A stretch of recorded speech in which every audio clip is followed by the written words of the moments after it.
नमस्कार दोस्तों, स्वागत है आप सभी का हमारे इस YouTube चैनल में। आज इस वीडियो में हम आपको बताएंगे एड्स क्या है, इसकी परिभाषा, लक्षण, प्रसारण यानी और रोकथाम इस वीडियो में हम कवर करने वाले हैं। तो बिना किसी देरी के चलिए शुरू करते हैं। और इस वीडियो में मैं पहले आपको परिभाषा बताऊंगा। तो परिभाषा में कुछ महत्वपूर्ण यहाँ पर पॉइंट लिए गए हैं और इन पॉइंटों को लाइन बाय लाइन हम देखते हैं। और पहला यहाँ पर पॉइंट है एड्स का फुल फॉर्म क्या होता है। तो एड्स का फुल फॉर्म होता है एक्वायर्ड इम्यूनो डिफिशियंसी सिंड्रोम। और दूसरा हम पॉइंट देखते हैं, यह वर्तमान युग का सबसे खतरनाक रोग है जिसका उपचार या निदान की खोज अभी तक नहीं हो पाई है। इसकी जानकारी ही इसका उपचार है। यानी कि यह वर्तमान युग का सबसे खतरनाक रोग है जिसका उपचार तथा निदान की खोज, यानी कि इसका यहाँ पर उपचार या निदान की खोज अभी तक नहीं हो पाई है और इसकी जानकारी ही इसका उपचार है। यानी कि इसका पता लगना ही इसका उपचार होता है। तो आइए जो अगला पॉइंट है उसको देखते हैं। एड्स का पूर्ण शब्द विस्तार एक्वायर्ड इम्यूनो डिफिशियंसी सिंड्रोम है। ये हम पहले भी आपको बता चुके हैं। तो इसके रूप में किया जाता है, यानी कि इसको इस रूप में लिखा जाता है एड्स का फुल फॉर्म। इसका हिंदी में शाब्दिक अर्थ है अर्जित प्रतिरक्षक कमी संलक्षण। तो यह तो हो गया इसका हिंदी में शाब्दिक अर्थ। ये क्या है? अर्जित प्रतिरक्षक कमी संलक्षण। यहाँ पे आपको ध्यान रखना पड़ेगा, कई इंपॉर्टेंट एग्जाम में इसको पूछा जाता है कि एड्स का हिंदी में शाब्दिक अर्थ क्या होता है। तो क्या होता है? अर्जित प्रतिरक्षक कमी संलक्षण। तो आइए जो अगला पॉइंट है उसको देखते हैं। वैज्ञानिकों का मानना है कि एड्स रोग की उत्पत्ति यानी कि जन्म चिंपांजियों से अफ्रीका में तथा वहां से संक्रमण के फलस्वरूप मानवों में हुई। तो वैज्ञानिकों का क्या मानना है? एड्स रोग की उत्पत्ति कहाँ पर हुई? चिंपांजियों की, जो कि एक प्रकार की मानव ही जाति है, उससे यहाँ पर इसकी उत्पत्ति हुई थी। कहाँ पर हुई थी? अफ्रीका में इसकी उत्पत्ति हुई थी। वहाँ से संक्रमण यानी कि वायरस की तरह फैलता हुआ यह मानवों में आया। तो आइए अगला पॉइंट इसका देख लेते हैं। इस रोग का पता सर्वप्रथम सन 1981 में कहाँ पर पता चला? अमेरिका में। तो इस रोग का पता सर्वप्रथम कब चला? 1981 में। आप ध्यान रखिए। एड्स विषाणु सबसे पहली बार सन 1983 में फ्रांस में लुक मोंटागियर एवं उनके सहयोगियों द्वारा पृथक्कृत किया गया। तो आइए इसका अगला पॉइंट देख लेते हैं। भारत में एड्स का संक्रमण सबसे पहली बार 1986 में चेन्नई में रिपोर्ट किया गया। यानी कि चेन्नई से रिपोर्ट हुआ। रिपोर्ट का यहाँ पर दर्ज, रिपोर्ट का मतलब क्या होता है? दर्ज किया गया। तो सबसे पहले भारत में एड्स का संक्रमण कब हुआ? 1986 में। सन 2000 तक विश्व भर में 3.80 मिलियन लोग एड्स से संक्रमित हो चुके हैं। यानी कि ये तो 2000 का रिकॉर्ड है, अभी 2021 चल रही है। तो आप अंदाज़ा लगा सकते हैं तो कितना यहाँ पर संक्रमण बढ़ चुका है। ये हम आपको परिभाषाएं बता रहे हैं, ये आप स्क्रीनशॉट ले सकते हैं इनका। कोई कॉपीराइट इशू यहाँ पर नहीं हो सकता ये, क्योंकि ये ऐसा मटेरियल लिया गया है। तो अभी तक आपने हमारे इस चैनल को सब्सक्राइब नहीं किया है तो इस चैनल को सब्सक्राइब कर लीजिए, क्योंकि ऐसी इंपॉर्टेंट टॉपिक्स पर वीडियोज़ आती रहती हैं। आइए जो अगला पॉइंट है उसको भी देख लेते हैं। विश्व एड्स दिवस 1988 के बाद से 1 दिसंबर को हर साल मनाया जाता है। तो विश्व में आपको यहाँ पर देखना है एड्स दिवस कब मनाया जाता है। तो 1 दिसंबर को एड्स दिवस मनाया जाता है। तो अभी 4 फरवरी को क्या मनाया जाता है? कैंसर दिवस। और 1 दिसंबर को क्या मनाया जाता है? एड्स दिवस यहाँ पर मनाया जाता है, जिसका उद्देश्य HIV संक्रमण के प्रसार की वजह से एड्स महामारी के प्रति जागरूकता बढ़ाना होता है। यानी कि इसके बारे में जागरूकताएं फैलाना इसका ही माना जाता है दिन। और इस बीमारी से जिसकी मौत हो गई है उसका शोक मनाना, यानी कि उसका शोक मनाना होता है। तो आइए अगला पॉइंट देखते हैं इसमें ही। यह रोग ह्यूमन इम्यूनो डिफिशियंसी वायरस यानी कि HIV नामक विषाणु के कारण उत्पन्न होता है। तो आप देख सकते हैं एड्स किससे संक्रमित होता है? HIV वायरस से। आपको यहाँ पर मेन चीज़ तो यही है, यहाँ पर HIV वायरस यहाँ पर बहुत इंपॉर्टेंट माना गया है। यह रोग किससे संक्रमण होता है? संक्रमण यानी एक व्यक्ति से दूसरे व्यक्ति में फैलाव होना, यानी कि एक व्यक्ति से दूसरे व्यक्ति में समूह रोगग्रस्त होना, इसे ही वायरस कहते हैं। तो वायरस इसका क्या है? HIV human immuno deficiency syndrome. आइए जो अगले पॉइंट हैं उनको देखते हैं। जो हमने इस वीडियो में पहले कवर कर चुका है वो है आपका यहाँ पर परिभाषाएं उसकी, तो ये आपको पीछे बताई गई हैं, तो यानी कि जो निकल गई हैं इस वीडियो में वो आपको परिभाषाएं आपकी कंप्लीट हो गई हैं। अब आते हैं एड्स के लक्षण यानी कि सिम्टम ऑफ एड्स।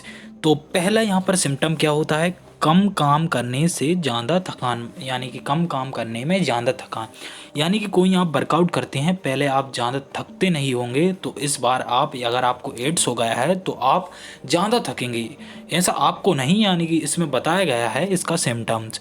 अधिक दिनों तक बार बार दस्त या अतिसार का होना, यानी कि अधिक दिनों तक आपको लूज मोशन हो जाएंगे, मतलब कि जिस व्यक्ति को एड्स संक्रमण हुआ है उसको बार बार लूज मोशन होंगे। आइए इसका तीसरा पॉइंट देखते हैं, त्वचा पर घाव होना, यानी कि इसको फंगल इन्फेक्शन यहाँ पर होंगे। एड्स से जो संक्रमित यानी कि पीड़ित व्यक्ति है उसको चर्म रोग यहाँ पर होंगे। और चौथा पॉइंट है यहाँ पर लसिका ग्रंथियों का फूल जाना। और पांचवा पॉइंट है बातचीत करने में भी कष्ट का अनुभव होने, यानी कि उसका वोकल कॉर्ड भी कष्ट कर रहा है बोलने के लिए। तो ये तो हो गए इसके 5 लक्षण।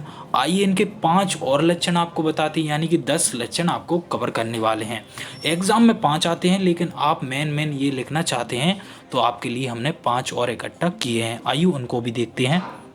तो छठवा यहाँ पर जो लक्षण है वो है दवाइयों का बीमारियों में प्रभाव नहीं होता। यदि आपको बुखार भी आया है तो आपने पैरासीटामोल लिया, यहाँ पर जो भी आपने पेन किलर लिया है यानी कि बुखार की जो दवाई ली है तो वो आप पर असर नहीं करेगी, यानी कि एड्स से पीड़ित व्यक्ति को दवाइयाँ यहाँ पर असर नहीं करने वाली। धीरे धीरे स्मरण शक्ति का कम होना तथा मस्तिष्क का क्षतिग्रस्त होना, या आपकी याददाश्त कमजोर होने लगेगी, आप ज़्यादातर भूलने लगेंगे, आपको जो ग्रहण करने की आपकी शक्ति होती है, जैसे कि पढ़ने की आपकी शक्ति होती है, ध्यान रखने की, जो एड्स से पीड़ित व्यक्ति है वह सब भूल जाएगा। क्रमशः शरीर का भार कम हो जाएगा, यानी कि आपका जो फैट है वो कम होने लगेगा और आपके शरीर का भार कम हो जाएगा। और अगला पॉइंट है तपेदिक का हो जाना, यानी कि यहाँ पर तपेदिक का इंग्लिश में अर्थ आप जानते होंगे ट्यूबरक्लोसिस, यानी कि टीबी की बीमारी होना। 10वां पॉइंट है चक्कर आना, रात में पसीने पसीने हो जाना, यानी चक्कर आना तो आपको पता है, रात में पसीने के यहाँ पर यह मतलब है आपको रात में पसीना आएगा। जब एड्स से पीड़ित व्यक्ति जो होगा वो सोएगा तो उसको रात में ये ऐसे सिम्टम्स शो होंगे। तो आप देख सकते हैं यहाँ पर ये लक्षण हो गए। अब हम देखते हैं इसके प्रसारण क्या होते हैं। प्रसारण यानी कि फैलाव, एक व्यक्ति से दूसरे व्यक्ति में कैसे यह फैलता है। तो आइए देखते हैं एड्स का प्रसारण मुख्यतः 4 तरीकों से होता है, ABCD। पहला यहाँ पर ए पॉइंट क्या है, एड्स अनैतिक यौन संबंधों के कारण सर्वाधिक फैलता है। कोई व्यक्ति स्त्री पुरुष यदि एड्स से पीड़ित हो जाता है तथा व्यक्ति स्त्री पुरुष से यौन संबंध स्थापित करता है तो स्वस्थ व्यक्ति भी एड्स का संक्रमण हो जाता है। तो आप यहाँ पर ध्यान लगा सकते हैं, जो सेक्सुअल यहाँ पर कांटेक्ट के द्वारा ये सर्वाधिक फैलता है, जो मेल फीमेल में सेक्सुअल कांटेक्ट होते हैं उनसे यह सर्वाधिक फैलता है। पहला ए वाले पॉइंट में इसको बताया गया है। आइए जो बी वाला पॉइंट है उसको देखते हैं। एड्स पीड़ित व्यक्ति का रक्त दूसरे स्वस्थ व्यक्ति को चढ़ाने से रुधिर प्राप्तकर्ता को एड्स हो जाता है, क्योंकि विषाणु सीधे उसके रक्त में स्थापित हो जाते हैं। यहाँ पर ये बताया गया है कि जो हॉस्पिटल में किसी को खून डोनेट करते हैं यानी कि रक्त डोनेट करते हैं, तो एक व्यक्ति से दूसरे व्यक्ति में जब रक्त का संचार होता है तो स्वस्थ व्यक्ति भी इसका रोगग्रस्त हो जाता है। तो बी पॉइंट में यही बताया गया है। तो आइए जो सी और डी पॉइंट है उसको भी देख लेते हैं। तो सी वाला पॉइंट है एड्स से पीड़ित गर्भवती महिला के विषाणु भ्रूण में जाकर गर्भाशय शिशु को भी संक्रमित कर देते हैं। यहाँ पर ये कहना है इनका, जो प्रेग्नेंट वुमेन्स होती हैं उनके जो भ्रूण में जो बालक पल रहा होता है यानी कि शिशु जो पल रहा होता है उसको भी एड्स का संक्रमण यहाँ पर फैल जाता है। और डी वाले पॉइंट में बताया गया है HIV से संक्रमित इंजेक्शन की सुई के व्यवहार करने में भी एड्स हो जाता है, यानी कि निडल से जो डॉक्टर्स एक निडल से दूसरी बार भी इस्तेमाल कर लेते हैं तो एड्स यहाँ पर स्प्रेड इतनी जल्दी ही हो जाता है। तो आइए इसके अगला यहाँ पर रोकथाम देखते हैं, रोकथाम और इलाज इसके देखते हैं। तो एड्स की रोकथाम यानी कि प्रिवेंशन ऑफ एड्स आपको बताने वाले हैं। तो यह भी 4 या 5 पॉइंट में हम कवर करने वाले हैं। तो पहला पॉइंट है 78% एड्स केवल अनैतिक यौन संबंध से फैलता है, अतः अनैतिक यौन संबंधों से बचना चाहिए। यानी कि जो सेक्सुअल कांटेक्ट आजकल बढ़ती ही जा रही है अनैतिकता से, तो इसको भी रोकना चाहिए। दूसरा पॉइंट है केवल एक बार प्रयोग में आने वाले निडल्स का ही प्रयोग करना चाहिए। आजकल जो निडल्स एक बार ही लगाई जा रही हैं ज़्यादातर, तो ऐसा कोई करता भी नहीं है, तो करता भी है तो एक निडल्स को एक ही बार यूज़ करना चाहिए। यानी कि इंजेक्शन यहाँ पर अर्थ बताया गया है। तो एक बार यदि किसी का इंजेक्शन लग चुका है तो उसको दोबारा प्रयोग नहीं करना चाहिए। आइए इसके अगले पॉइंट देखते हैं। दूसरे व्यक्तियों द्वारा व्यवहृत शेविंग रेजर, ब्लेड, टूथब्रश आदि का उपयोग नहीं करना चाहिए। यानी कि दूसरे व्यक्तियों द्वारा उपयोग किए जाने वाली वस्तुओं का फिर से हम उपयोग नहीं कर सकते। यानी कि उसमें संक्रमण के चांसेस काफ़ी ज़्यादा बढ़ जाते हैं। और आखिरी पॉइंट है इसका, आम जनता को एड्स के खतरे, सावधानियों की जानकारी, जन चेतना जगाना भी एड्स का रोकथाम का महत्वपूर्ण कदम माना जाता है। यानी कि एक पॉइंट तो आपका यही होगा, यानी कि एड्स के बारे में ज़्यादा से ज़्यादा जानकारी फैलाना। यानी कि इस वीडियो का बनाने का उद्देश्य क्या है, एड्स के बारे में ज़्यादा से ज़्यादा जानकारी फैलाना। अगर आपको इम्पोर्टेंट टॉपिक्स में ऐसी ही वीडियोस चाहिए तो हमारे इस चैनल को ज़रूर सब्सक्राइब कीजिए। मिलते हैं अगली वीडियो में फ्रेंड्स, तब तक के लिए स्टे होम, स्टे सेफ, सुरक्षित रहिए। वीडियो पसंद आई हो तो इस वीडियो को लाइक करिए, चैनल को सब्सक्राइब करिए और अपने फ्रेंड्स के साथ इस वीडियो को शेयर करना ना भूलिए। तो मिलते हैं अगली वीडियो में, बाय।